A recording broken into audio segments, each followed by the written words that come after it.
Hey, what's good? I'm Coach Colin Castello with Shotmechanics Basketball. And today, I'm going to teach you 3 unstoppable post moves utilized by Michael Jordan. Michael, get him on the low post right here, and then give him the fake and the fade. So one thing that Michael Jordan was awesome at as a guard was scoring in the post. And one of the reasons why is he had so many great post moves. So today what I wanted to do is teach you 3 of them that you can add to your game to score more points when you got the matchup on your defender in your favor. Now, before I jump into it, click the top link in the description down below, get free instant access to my Insta Buckets workout. This is a quick 5-minute workout that's gonna help your scoring average and really help you get those game-ready reps so you can score more points each and every time you step on the court. Now, the first Michael Jordan move we're gonna talk about is the spin fadeaway. Now, this is one of his most classic ones that you've probably seen a lot. And the great thing about this move is you can use it on the block, you can use it all the way out to 12 or 13 feet, you know, and just depending on how big you are, how much range you have, how much power you have on your shot. So basically, the spin fadeaway all starts with contact. That's the biggest key, is contact. So basically, if I'm posting my defender up, I want to try to get a couple bumps with my inside shoulder, not so much where I'm throwing it and I'm picking up a charge or a foul, but just enough to get them off balance a little bit, because that bump is what's going to begin our separation for the fadeaway. So a lot of times what you want to do here is you want to go 1 bump, 2 bump, and off of that second one, they're gonna kind of absorb that impact and take a little tiny step back. And then from there, all you're gonna do is you're gonna spin off the opposite shoulder, just like this, boom, and go up into your jump shot. Now, the whole key here, especially if you're spinning and fading towards your dominant hand or your right hand, for me, since I'm a right-handed player, is I wanna try to get my right hip on the rim. So what you'll notice with this move, as I'm hitting this bump and I go in my fade where I'm dropping this step out and I'm whipping it around, it's gonna be really hard to get my feet all the way back around to the hoop, right? So as I come here, it's gonna be really hard to get my feet all the way around.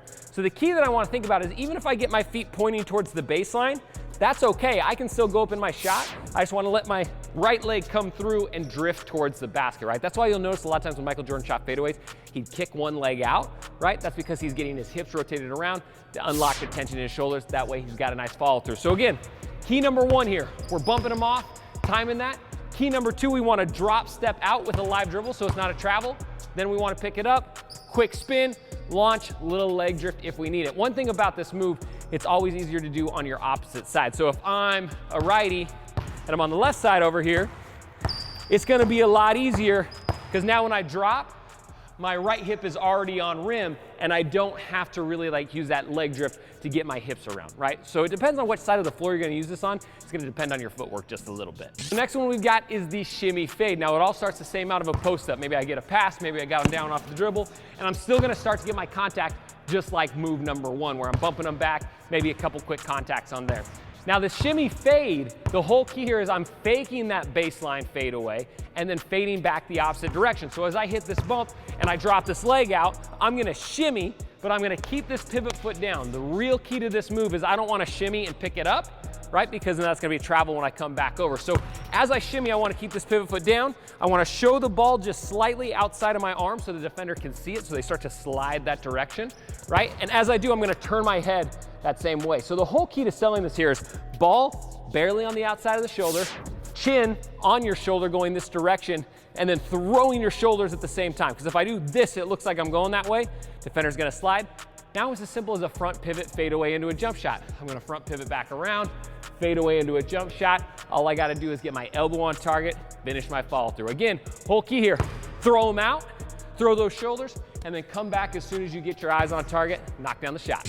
All right, so the next move, we're gonna actually use a counter off of the shimmy fade, just like we just did. So it's all gonna start the same. You're gonna bump, you're gonna shimmy, you're gonna show the ball outside your shoulder, all that sort of good stuff. But this time, as we front pivot around, we're gonna make sure we keep this pivot foot down the whole time, because we're gonna get them to bite on a pump fake. So as we shimmy, we're gonna front pivot, we're gonna show the ball up, but at the same time, I'm gonna keep my hips loaded down. So one of the biggest mistakes people make on this move is as they come here, they pump and they raise their hips, and then to get more explosive, they gotta come back down, right? So on this particular one, all we're doing after the shimmy is we're showing where the ball goes up, our hips go down, and now we're gonna step through with our top foot and try to extend to the basket as far as we can. Now in the basketball world, there's been a big debate about what's a travel, what's not a travel at different levels. What it basically comes down to is on a step through like this, you've got to change it depending on your league, depending on what your refs are gonna call a travel. It's technically not a travel to be able to up fake, step through and go off, as long as this foot doesn't come back down before you release.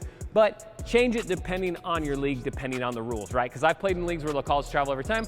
I've played in leagues where they won't. But the whole key to this move here is as we come here and the ball goes up, sell it with the eyes. As the ball goes up, my eyes go up. I'm gonna get the defender to bite. Then I'm gonna take that long extended step through, boom, finish at the rack. Again, the longer I can take that step, the more extension I'm gonna get and the more separation I'm gonna make for the layup. And don't forget, if you want to score more points, click the top link in the description down below and get free instant access to my Insta Buckets workout. Quick hitting 5-minute workout that's going to help increase your scoring average. It's one of the best workouts you can get out there to get game ready muscle memory. And if you're new to Shotmechanics, pop that like button, head to the comment section, and let me know what sort of videos you want to see next. We run pretty much everything by request, so leave it down below and hopefully I'll be able to get to it. And again, I'm Coach Colin Castello with Shotmechanics Basketball. Thanks for watching, and until next time, splash on.